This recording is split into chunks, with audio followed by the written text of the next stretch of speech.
Bismillahirrahmanirrahim. Assalamualaikum warahmatullahi wabarakatuh. Alhamdulillahilladzi arsala rasulahu bil huda wa dinil haqq liyudhhirahu 'ala ad-dini kulli wa kafa billahi shahida. Asyhadu an la ilaha illallah wahdahu la syarika lah wa asyhadu anna Muhammadan 'abduhu wa rasuluhu la nabiyya ba'da. Allahumma shalli wa sallim ala nabiyyina Muhammad ibn Abdillah wa ala alihi wa ashabihi wa man tabi'ahum bi ihsanin ila yaumil qiyamah. Amma ba'd. Qala Allah ta'ala fi kitabil karim, a'udzu billahi minasyaitonir rajim. Bismillahirrahmanirrahim.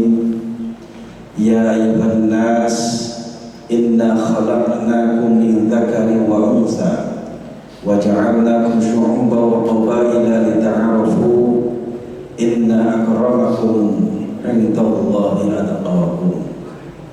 Wa qala aidan fi ayatil ukhra wa'tasimu bihablillahi jami'an wa la tafarraqu. Shadaqallahul azim.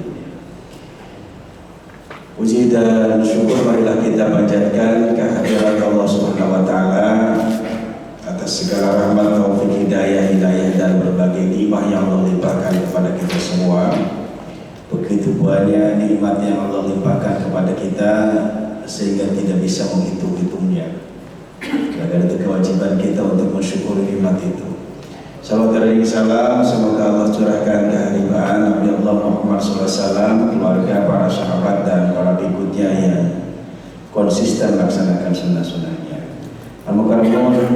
Para alim ulama, para kiai, para ustaz, penulis, guru besar kita yang selalu rutin mengikuti pengajian ini, Bapak Ibu hadirin wal hadirat yang dirahmati Allah Subhanahu wa taala. Di dalam Al-Qur'an surat Al-Hujurat, Allah menginformasikan kepada kita bahwa Allah menciptakan manusia itu dari sesuatu yang berbeda. Jadi perbedaan itu adalah sunatullah. Perbedaan itu adalah nature of law. Maka siapa yang tidak menerima perbedaan itu artinya dia menghindari sunatullah itu. Dia menentang sunatullah. Allah berfirman secara global, ini ditujukan untuk keseluruhan. Ya ayuhan nas, wahai segenap manusia. Allah tidak menyebut ya ayyuhalladzina amanu, tapi Allah menyebut dengan kalimat ya ayyuhan nas. Ayat ini tertuju untuk seluruh manusia, siapapun manusianya, apapun warna kulitnya, dari suku bangsa manapun dan apapun keyakinannya, semua manusia intinya. Inna khalaqnakum min dzakarin wa untha, sesungguhnya kami telah menciptakan manusia dari dua jenis. Dua jenis ini aja sudah berbeda. Satu jenis laki-laki, dua jenis perempuan. Min dzakarin wa untha. Baru setelah itu Allah kembangbiakan menjadi berbangsa-bangsa dan bersuku-suku bangsa. Jamaah sekalian, asbabun nuzul dari ayat ini sebenarnya ketika peristiwa Fathu Makkah, kemenangan kota Makkah yang dituduhkan oleh Rasulullah SAW, yang selama itu orang Islam tidak boleh mereka ibadah haji, sehingga kurang lebih 9 tahun setelah Rasulullah hijrah itu kan tidak boleh umat Islam yang sudah hijrah ke Madinah masuk kota Makkah. Maka ketika itu peristiwa Fathu Makkah diabadikan dalam surat An-Nasr, itu idza jaa nasrullahi wal fath, ada kata al-fath itu. Nah, dalam peristiwa itu Bilal bin Rabah, muadzin pertama dalam sejarah Islam itu naik ke Ka'bah, naik ke atas Ka'bah. Setelah itu dia mengumandangkan azan. Orang-orang musyrikin Mekah bertanya-tanya, itu kan budak hitam itu kan, dari budak dia, kok berani-beraninya naik Ka'bah? Semoga nanti Allah menggantinya. Ini dalam satu riwayat diriwayatkan oleh Imam Tirmizi. Kemudian Rasulullah menegaskan dengan membaca surah Al-Hujurat ayat ke-13 ini, karena Jibril menyampaikannya. Ya ayuhan nas, inna khalaqnakum min dzakarin wa unsa. Wahai seluruh manusia, sesungguhnya Allah telah menciptakan manusia dari dua jenis, laki-laki dan perempuan. Setelah itu Allah kembang biakan menjadi suku qabaila lita'arafu, menjadi berbangsa-bangsa dan bersuku-suku bangsa dalam rangka saling mengenal. Inna akramakum indallahi atqakum, sesungguhnya yang paling mulia di sisi Allah adalah yang paling takwa. Allah ingin mengajarkan kepada masyarakat Mekah yang tadi mendiskreditkan Bilal bin Rabah bahwa status dan kemuliaan manusia di hadapan Allah bukan terletak pada warna kulitnya, bukan terletak pada budak atau hamba yang merdekanya, tapi diletakkan pada atqakum, yang paling takwanya. Jamaah sekalian, kalau melihat dari ayat ini, paling tidak ada 3 hal yang bisa kita kaji secara detail. Yang pertama, ya ayuhan nas. Ayat ini ditujukan mukhatabnya kepada seluruh manusia. Maka dari sinilah muncul kemudian ukhuwah basyariyah, persaudaraan sesama manusia. Jadi kalau ada satu bangsa dijajah oleh bangsa lain, dibantai oleh bangsa lain, kita harus turut prihatin. Bukan berarti kita tidak boleh ikut bangsa lain. Itu sebenarnya sebagai rasa empati, rasa simpati terhadap persaudaraan sesama manusia. Jadi kalau ada rumah sakit di POM, berapa ratus nyawa melayang, itu artinya mengusik rasa kemanusiaan kita. Ini kan ada juga tokoh-tokoh bangsa ini yang seolah-olah tutup mata, itu bukan urusan kita, itu urusan bangsa lain. Itu artinya mata hati kemanusiaannya sudah tertutup. Oh, itu kan bangsa Palestina, Pak, kita kan bangsa Indonesia, biarkan itu hubungannya. Oke lah, kalau memang dia anti-Islam, jangan bicara tentang bangsa Palestina atau bukan. Tapi mereka adalah manusia. Manusia punya hati. Allah menegaskan, ya ayuhan nas, wahai manusia. Gitu. Kita semua adalah manusia, karena manusia, sesama manusia harus saling mencintai, saling menyayangi. Maka ketika ada sesama manusia yang kemudian dizalimi, kemudian di luar tindakan peri kemanusiaan, maka sebagai sesama manusia kita harus empati, harus simpati. Itu baru an-nas. Maka muncullah kemudian ukhuwah basyariyah, persaudaraan sebagai sesama manusia. Jangankan dengan manusia, Allah ajarkan dengan hewan, dengan tumbuhan, dengan makhluk lain pun kita harus sayang. Apalagi dengan sesama manusia. Terlepas agamanya apa, keyakinannya apa, suku bangsa mana, selama dia manusia, kita harus punya rasa empati. Ketika ada ketidakadilan, ada kezaliman, ada penganiayaan yang di luar batas pri kemanusiaan, ya tentu kita ikut prihatin. Paling kita mendoakan semoga Allah memberikan pertolongan kepada mereka itu. Yang pertama adalah ukhuwah basyariyah. Setelah itu Allah menyebutkan wa ja'alnakum syu'uban wa qabaila. Dan setelah itu aku jadikan kalian berbangsa-bangsa. Syu'ub hanya ada satu kata di dalam Al-Qur'an, kata syu'ub itu. yang kemudian diterjemahkan dalam bahasa Indonesia diartikan dengan bangsa. Padahal ada kalimat lain yang kemudian dikonotasikan dengan bangsa, yaitu kaum. Sehingga para nabi itu ketika menyeru umatnya dengan kalimat ya qaumi, wahai kaumku. Kaum itu juga diartikan sebagai bangsa. Ada juga sebagai bangsa itu adalah ummah. Jadi ada syu'ub, ada kaum, ada ummah. Nah, kalau ummah itu sebenarnya satu akar kata dengan ummi. Ummi itu bahasa Ibrani yang artinya kasih sayang yang sangat mendalam. Tapi kemudian masuk ke dalam bahasa Arab, artinya berubah sedikit. Ummi diartikan dengan ibu. Karena ibulah yang memiliki nilai kasih sayang yang amat sangat tinggi kepada anak-anaknya, sehingga anak memanggil ibunya dengan kata ummi, karena ummi adalah orang yang amat sangat mencintai pada anaknya, karena sudah sekian lama dikandungnya, begitu lahir begitu sayangnya. Jangankan dizalimi oleh orang lain, jangankan dibunuh oleh orang lain, digigit nyamuk pun ketika sedang tertidur lelap, ibu bangun untuk mengusir nyamuk yang menggigit putranya itu. Itulah ummi. Dari kata ummi juga muncul kata imam.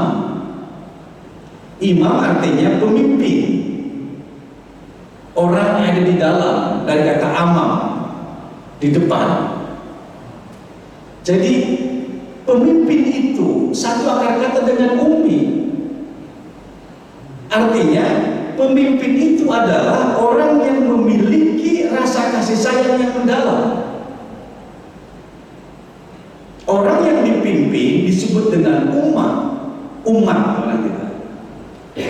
Jadi ada ummi, ada imam, ada umat. Maka kalau kita nanti pada tahun 2024 akan memilih pemimpin, memilih imam, carilah imam yang mendalam kasih sayang kepada umat. Jangan yang menyengsarakan, jangan yang menzalimi, jangan yang ketidakadilan. Ya, kita berharap mudah-mudahan pemilu 2024 ini kita bisa melahirkan pemimpin yang amat sangat mencintai yang dipimpinnya, umatnya. Karena ada ummi, imam, dan ummah. Nah, di dalam Al-Quran surat Al-Hujurat ayat ke-13 Allah menyebut kata syu'ub yang artinya juga bangsa. Jadi umat juga bangsa. Atau satu lagi tadi kaum juga bangsa. Setelah berbangsa-bangsa itu Allah pun merinci lagi. Tidak hanya berbangsa-bangsa tapi juga bersuku-suku, qabail atau qabilah. Jamak dari qabilah itu qabail, suku-suku bangsa. Di Indonesia ada berapa suku bangsa yang hidup di Negara Kesatuan Republik Indonesia ini. Dan itu semua kita harus saling mengasihi, saling menyayangi, saling menghormati. Ini perbedaan. Jadi asal kejadiannya saja berbeda, laki-laki dan perempuan. Dalam beberapa tafsir, hampir semua tafsir menafsirkan kata min dzakari wa unsa itu adalah zakar itu adalah Nabi Adam alaihissalam, wa unsa itu adalah istri Nabi Adam, Ibu Hawa. Kita diciptakan dari dua manusia ini, kemudian dikembangbiakkan. Jadi sebenarnya semua manusia itu adalah saudara. Karena bapak moyang kita sama. Kalau kita butuh terus, ujung-ujungnya sampai kepada Nabi Adam alaihissalam dan Ibu Hawa. Itulah nenek moyang kita. Ya, kalau nenek moyang kita sama, ngapain kita kemudian saling merusak? Harusnya kan saling menyayangi, karena itu adalah saudara. Maka muncullah tadi saudara sesama manusia, ukhuwah basyariyah. Maka kalau ada orang tidak prihatin dengan ketidakadilan terhadap orang yang dizalimi, itu artinya mata hati kemanusiaan kemanusiaannya sudah tertutup. Oke lah, mungkin ya Palestina identik dengan Islam. Kalau beda ada orang yang kemudian Islamofobia, ya silakan aja. Tapi itu manusia. Gitu kira-kira. Nah, jamaah sekalian, jadi perbedaan itu adalah sesuatu yang fitrah. Perbedaan itu sesuatu yang memang Allah kehendaki. Nah, maka bagaimana kita menyikapinya? Maka berdamailah dengan perbedaan itu. Gak mungkin kita hidup tidak berbeda, pasti berbeda dari sudut apapun. Dan itu adalah sunatullah, hukum Allah, nggak bisa ditolak. Jadi kalau ada orang nggak mau berbeda, ya itu artinya tidak mau menerima hukum Allah. Dalam surat Ali Imran saja juga Allah jelaskan, Inna fi khalqis samawati wal ard wa ikhtilafil laili wan nahar. Ketika Allah menciptakan langit dan bumi itu juga Allah membedakan, ada pergantian antara siang dan malam. Antara ikhtilaf di sana dimana adalah berbeda. Waktu siang dan waktu malam itu berbeda. Dalam ayat lain Allah jelaskan kalau malam kita diajar untuk beristirahat, siang untuk bekerja. Itu artinya bahwa manusia memiliki keterbatasan fisik. Tidak mungkin manusia bekerja terus, karena ada batas titik jenuh, titik kemampuan manusia, maka harus break di situ, harus istirahat itu. Nah, waktu istirahat Allah sediakan di waktu malam. Dan itu berbeda, jadi banyak perbedaan. Nah, kemudian ada laki dan perempuan. Allah bisa saja menciptakan semua manusia laki-laki, menciptakan semua manusia perempuan, menciptakan alam ini siang terus atau malam terus. Tapi kan kelihatannya kalau sama semua ya tidak dinamis gitu ya, statis jadi monoton. Kalau siang ada kan negara di bagian kutub itu yang siangnya lama walaupun ada malamnya sedikit, atau ada yang malamnya lama siangnya sedikit. Itu nggak nyaman. Maka Indonesia, negara yang melintasi garis khatulistiwa ini, memiliki batas waktu siang dan waktu malam itu sangat ideal. 12 jam siang, 12 jam malam. Ini kita bersyukur menjadi bangsa Indonesia yang hidup di negara tropis. Waktu istirahatnya seimbang dengan waktu bekerjanya. Cuma kadang-kadang gitu ya, kita memanagenya yang kurang. Jadi Allah menciptakan perbedaan itu untuk perbaikan. Berbangsa-bangsa, ada bangsa Eropa, ada bangsa Eropa. Bangsa Eropa itu macam-macam, ada bangsa Jerman, ada bangsa Perancis, bangsa Inggris, itu bangsa. Ada bangsa Afrika, ada bangsa Melayu, bangsa Indonesia, bangsa Malaysia, bangsa Brunei. Itu adalah bangsa yang kemudian diikat oleh state, oleh nation, oleh negara. Itu berbeda-beda. Silakan hidup berbeda-beda dari berbagai suku bangsa, dari berbagai bangsa, tapi kalimat terakhir dalam ayat ini apa? Lita'arufu, supaya kita saling mengenal, bukan untuk saling menghina. Ini ayat ini ditujukan kepada masyarakat Mekah yang saat itu menghina Bilal bin Rabah. Dalam riwayat lain, asbabun nuzul dari ayat ini adalah ada seorang yang pekerjaannya tukang pandai besi. Nah, suatu ketika Rasulullah ingin menjodohkan tukang pandai besi ini dengan gadis yang dia ingini, tapi ternyata orang tuanya dan masyarakat di sekitarnya mengatakan, kenapa harus menikah? Bukankah dia adalah tukang pandai besi, orang miskin kira-kira. Nah, kemudian turunlah surat ini. Jadi ada dua asbabun nuzul dari surat ini. Satu, menghina kepada Bilal bin Rabah. Yang kedua, menghina kepada profesi pekerjaan. Islam melarang itu. Nggak boleh melihat orang itu dari status sosialnya, dari warna kulitnya, tapi yang Allah tekankan dalam kalimat terakhir dari ayat ini adalah inna akramakum indallahi atqakum. Sesungguhnya yang paling mulia di antara kalian bukan dilihat dari warna kulitnya, bukan dilihat dari profesinya, bukan dilihat dari kekayaannya, bukan dilihat dari status sosialnya, tapi yang paling mulia di hadapan Allah adalah yang paling takwa. Ini tentang perbedaan. Yang kedua, karena perbedaan ini adalah sunatullah, karena perbedaan ini adalah hukum alam, hukum Allah, nature of love, ya kita harus menerima itu. Dan kita harus berdamai dengan perbedaan itu. Kita harus terima. Kata terima itu dengan bahasa lain adalah menghargai. Maka hargailah perbedaan itu. Kita hidup dari berbagai suku bangsa, dari berbagai warna kulit, dari berbagai tradisi, kebiasaan, adat istiadat, dan mungkin juga perbedaan keyakinan. Nah, bagaimana kita bisa hidup berdampingan dengan perbedaan-perbedaan itu? Maka hargailah perbedaan itu, karena itu adalah hukum Allah. Menghargai hukum Allah bagian dari implementasi ketakwaan kita kepada Allah. Jadi menerima perbedaan itu indah. Kayak umpamakan misal seperti alat musik, ada musik keroncong, atau mungkin ada musik pop, itu kan ada gitar, ada bass, gitu kan, ada apa lagi itu alat musik. Tapi alat musik itu kan beda-beda. Kalau dia sendiri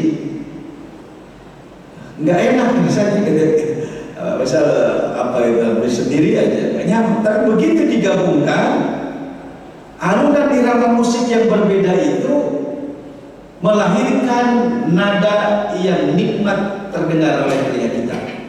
Itu artinya bagaimana meresponi perbedaan itu supaya perbedaan itu indah dalam kehidupan kita. Ada musik dangdut, ada kendang, ada gitar, ada piano, ada suling. Ketika kendang saja ya mungkin enak, tapi nggak seenak kalau bareng-bareng. Ada suling mungkin enak saja, tapi ketika sendiri ya kurang. Tapi ketika digabung itu tahu posisinya, kapan kendang ini bunyi, kapan suling ini bunyi, dan tahu pada posisinya masing-masing, maka indahlah musik itu terdengar. Maka kan laku sekali kan musik itu. Ada musik daerah, ada jaipongan, ada tarlingan, ada tayuban, ada keroncong, mungkin ada lain-lainnya, ada gending dan seterusnya. Itu semua adalah ajaran bagi kita umat manusia. Alat musik saja mau berbeda dan mau menempatkan pada posisinya masing-masing. Ini beberapa waktu yang lalu mantan Perdana Menteri Malaysia ini kan mengkritik keras ini kepada ustaz-ustaz. Ini ya, dalam diskusinya beliau mengatakan bangsa Melayu ini menjadi bangsa terbelakang gara-gara ustaz, kira-kira gitu ya. Karena ustaz mengajarkan tentang kematian mulu, kalah dengan bangsa lain. Bangsa lain sudah bisa membangun tower, bangsa lain sudah menguasai pasar, bangsa lain sudah bisa membuat mobil. Kita bangsa Melayu hanya utak-utik di masjid, musola. Ada kalimat yang menurut saya kurang enak didengar. Dia mengatakan ustaz itu sebenarnya orang bodoh, nah, gitu ya. Saya tidak kaget dengan kalimat itu, karena kalimat itu juga pernah dilontarkan oleh Dr. Muhammad Iqbal di India ketika mengkritik para ulama yang terdiam saja ketika bangsa Indonesia dijajah oleh Inggris. Dia katakan pidato di mana-mana, Iqbal mengatakan ulama, kiai, ustaz, orang Islam yang taat beribadah tapi malas bekerja itu lebih buruk ketimbang orang-orang yang kufur yang rajin dan giat bekerja. Fatwa itu kemudian mendapat reaksi keras dari para ulama. Kalau kemarin saya dengar Pak Mahathir Muhammad melontarkan ini belum banyak reaksi dari para ustadznya. Tapi yang dikritik ustadz-ustadz di Malaysia, bukan di Indonesia. Saya hanya ingin menegaskan bahwa ada kelompok-kelompok tertentu yang mungkin melihat perbedaan itu kurang sah gitu. Ya kalau ustadz bicara ekonomi, terus ekonomi mau bicara apa? Kalau ustadz bicara militer, kemudian tentara mau jadi apa? Maka yang paling bijak adalah tadi, hidup dalam perbedaan sesuai dengan profesi masing-masing. Itulah keindahan suatu bangsa. Yang ekonom, bagaimana dia mengajarkan berbisnis, bagaimana membangkitkan ekonomi bangsa, masyarakat supaya hidup mandiri bisa. Itu tugasnya para ekonom, para ahli ekonomi, para ahli bisnis. Kan enggak juga semua orang bisa ahli semuanya. Ya idealnya mungkin Pak Mahathir Muhammad sebenarnya ingin mengkritik kenapa bangsa Melayu ini kalah dengan bangsa asing yang datang di Malaysia. Mungkin itu sebenarnya. Kita positive thinking saja. Tapi saya hanya kembali kepada perbedaan bahwa harmoni alat musik yang berbeda-beda itu adalah bagaimana kita mencontoh kehidupan itu seperti alat musik. Yang dulu bekerja sesuai dengan profesi sebagai guru, sudah didiklah itu anak-anak didik. Yang pedagang, berdaganglah dengan jujur dan baik. Bangunlah itu perekonomian di pasar, gitu loh. Yang tentara, yang polisi, yang penegak hukum, bangunlah itu, tegakkanlah itu hukum seadil-adilnya. Jangan tajam ke bawah, tumpul ke atas, kira-kira. Apalagi yang para pemimpin, ya pimpinlah bangsa ini dengan baik dan sayangi supaya bangsa yang maju. Menurut saya jika perbedaan-perbedaan itu disikapi dengan baik dan sesuai dengan profesi masing-masing, indahlah hidup ini. Jadi bagaimana menghormati, menghargai perbedaan itu dan tetap menjaga persatuan. Yang kedua, setelah kita memahami perbedaan itu dan Allah ajarkan dita'arufu. Kata lita'arufu itu untuk saling memahami. Ta'aruf itu artinya mengenal, lebih dari mengenal, memahami. Lebih dari memahami, menghargai. Jadi saling menghargai perbedaan masing-masing untuk tetap menjaga persatuan dan kesatuan. Suatu ketika Imam Al-Ghazali bertanya kepada murid-muridnya, wahai murid-muridku, menurut kalian apa yang paling indah dalam kehidupan manusia ini? Ada yang mengatakan pemandangan, ada yang mengatakan taman, ada yang mengatakan gunung yang mengalir air sungai di bawahnya. Kata Al-Ghazali, yang paling indah dalam kehidupan ini yang pertama adalah saling memaafkan. Hidup berumah tangga, suami istri, jika mau saling memaafkan, indah rasanya. Itu yang dicontohkan Rasulullah. Kenapa Rasulullah yang rumahnya amat sangat sempit dan amat sangat sederhana, Rasul sanggup mengucapkan kalimat baiti jannati, rumah tanggaku ibarat surga. Padahal dilihat dari segi kenyataannya rumahnya amat sangat sempit, tapi Rasul sanggup mengatakan baiti jannati, rumah tanggaku ibarat surga. Surga adalah sesuatu yang indah, surga adalah sesuatu yang menyenangkan, surga adalah sesuatu yang membuat kita betah. Apa yang membuat indah, yang menyenangkan, yang betah? Ternyata salah satunya adalah mau memaafkan. Satu ketika Rasulullah pulang kemalaman, istrinya sudah tertidur pulas. Untuk menghargai supaya istrinya tidak terganggu, Rasul tidak membangunkannya. Kasihan, mungkin istrinya tadi siang banyak pekerjaannya, maka sekarang dia biarkan istirahat. Manusia yang amat sangat mulia, yang dimuliakan oleh Tuhan yang Maha Mulia, Allah Subhanahu wa Ta'ala, tidak mau mengganggu istrinya yang sedang tidur. Dia malah tidur di luar, depan pintu. gelar serbannya sebagai alasnya tidur. Kita bisa bayangkan ada manusia yang amat sangat dimuliakan oleh Tuhan yang Maha Mulia, oleh Allah Subhanahu wa Ta'ala.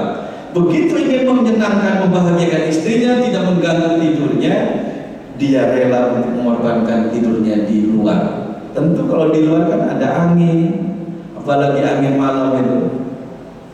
Begitu menjelang subuh, istrinya bangun, Rasul terbangun karena bunyi. Apa yang ucapkan Rasulullah? Wahai istriku, maafkan aku tadi pulang kemalaman. Kata istrinya, harusnya aku ya Rasul yang minta maaf karena tadi malam aku ketiduran. Saling memaafkan. Indah sekali. Berbeda. Suami istri kan berbeda itu. Perannya masing-masing berbeda. Tapi ketika ada satu kesalahan, saling memaafkan. Indah sekali.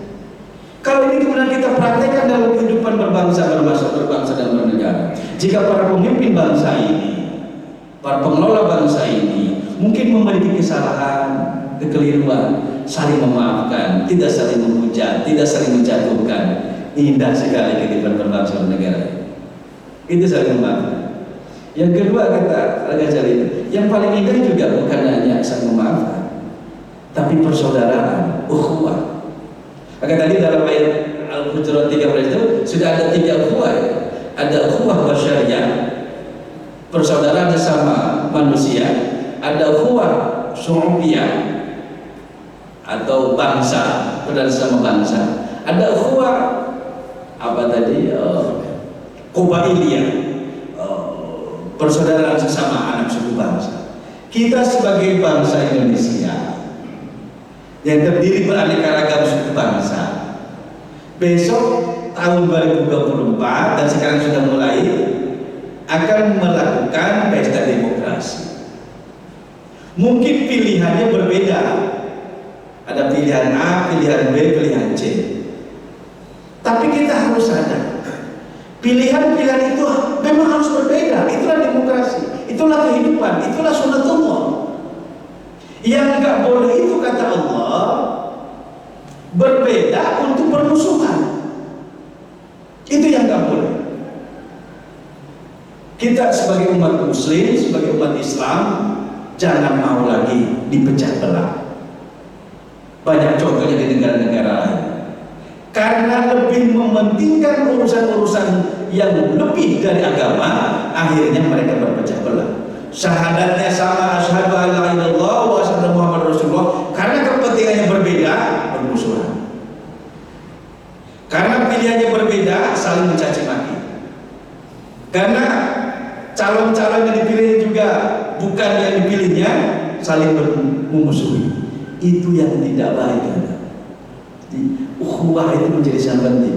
Bapak Ibu sekalian, kalau kita pergi ke suatu tempat, ke Eropa, mungkin ke negara mana gitu, bertemu dengan sesama bangsa kita, kayak apa? Kayak saudara kandung gitu. Itulah apa hati nurani yang Allah berikan. Boleh kita berbeda keturunan, berbeda status sosial, berbeda pilihan, tapi kita adalah saudara. Maka persaudaraan itu perlu dipupuk. Maka kalimat berikutnya dalam ayat lain Allah menyebutkan ada juga persaudaraan satu akidah, keyakinan, sama-sama beriman. Maka Allah katakan apa? Innamal mu'minuna ikhwatun. Sesungguhnya kalian adalah bersaudara, sesama muslim, sesama orang yang beriman. Fa aslihu baina akhawaikum. Maka dengan saudara harus saling berbaikan. Harus saling menghargai, saling menyayangi. Bahasa lainnya saling asah, saling asih, saling asuh, gitu. Kalau ada saudara kekeliru, ya maafkan, nanti saling memaafkan. Kalau ada saudara yang berbeda pilihan denganmu, hargai. Menghargai perbedaan adalah menghargai sunnah Allah, hukum Allah. Jadi indah sekali hidup ini, enggak akan bersinggah. Ya Pak, si ini kok pilihannya, ya Pak, si ini kok pilihan apa? Dia saudara saya, gitu. Jadi bagaimana bisa damai dengan keadaan bisa damai dengan perbedaan karena kita mensikapi perbedaan itu harus dihargai. Perbedaan itu adalah hukum Allah yang pasti ada dalam kehidupan kita. Nggak usah jauh-jauh keluar, dalam satu keluarga saja, bapaknya sama, ibunya sama, punya anak 5, kelima-limanya berbeda. Apa kemudian untuk persamaan, pokoknya keluarga bapak nggak boleh ada yang beda? Nggak bisa kayak gitu. Anak pertama doyanya masuk, anak yang kedua doyanya es krim, anak yang ketiga doyanya soto, anak yang keempat doyanya sate, anak yang kelima mungkin doyanya es campur. Kan nggak boleh dilarang. Pokoknya anak bapak semuanya harus sama makannya dengan bapak. Itu tidak menghargai perbedaan. Jadi itu dalam satu keluarga lah. Apalagi kalau dilebarkan dalam keluarga besar bangsa ini. Ya saya ingin berkontribusi dalam mari kita bangun perdamaian dalam perbedaan. Mari kita bangun persatuan dalam perbedaan. Pemilu yang akan datang adalah pemilu yang damai. Pemilu dilandasi dengan demokrasi, berbeda, tetap kita bersatu. Hargai perbedaan, jaga persatuan. Bukankah itu yang diamanahkan oleh nenek moyang kita? Bhinneka Tunggal Ika. Nenek moyang kita itu falsafahnya sangat tinggi. Dia sadar betul bahwa bangsa ini berbeda-beda, bersuku-suku bangsa, berbeda adat istiadat, berbeda keyakinan, berbeda warna kulit, mungkin juga berbeda agama, tapi disatukan jadi satu sebagai warga bangsa Indonesia, satu keluarga besar bangsa Indonesia. Itu besar yang saya sampaikan dalam pengajian kali ini. Dan terakhir, ada ukhuwah Islamiyah. Ini yang paling tinggi. Kita sesama Muslim adalah saudara. Bangsa kita bangsa Muslim di Palestina, bangsa Palestina sebagai Muslim juga saudara kita. Semua Muslim di dunia ini adalah saudara kita. Rasul mengumpamakan antara Muslim dengan Muslim lainnya kal jasadil wahid, seperti satu anggota tubuh. Manusia ada kepala, ada tangan, ada kaki, ada mata, ada telinga, ada hidung, ada mulut, seterusnya. Jika di antara anggota tubuh kita ada yang sakit, kira-kira yang lain ikut sakit nggak? Sakit. Seperti itulah kira-kira. Mari kita doakan saudara-saudara kita yang seakidah dengan kita sebagai ukhuwah Islamiyah. Kita doakan mereka umat Islam khususnya yang ada di Palestina. Semoga Allah memberikan pertolongan untuk mereka. Yang kedua, mereka yang sudah gugur, semoga mereka jadikan syuhada. Atas dasar kemanusiaan semuanya, kita berharap semoga mereka yang sedang berperang dimanapun, apa di Palestina, apa di Ukraina, atau dimanapun lah, semoga perang-perang itu berhenti karena kasihan secara kemanusiaan. Mereka juga punya hak untuk hidup normal, hidup bahagia. Berbeda boleh, tapi bersatu tetap harus teguh. Dalam pepatah bangsa kita, bersatu kita teguh, bercerai kita akan runtuh. Ibarat sapu lidi, kalau satu batang lidi mudah dipatahkan dan tidak bisa membersihkan sampah. Tapi kalau ada 300 batang lidi diikat dengan kuat, susah untuk dipatahkan.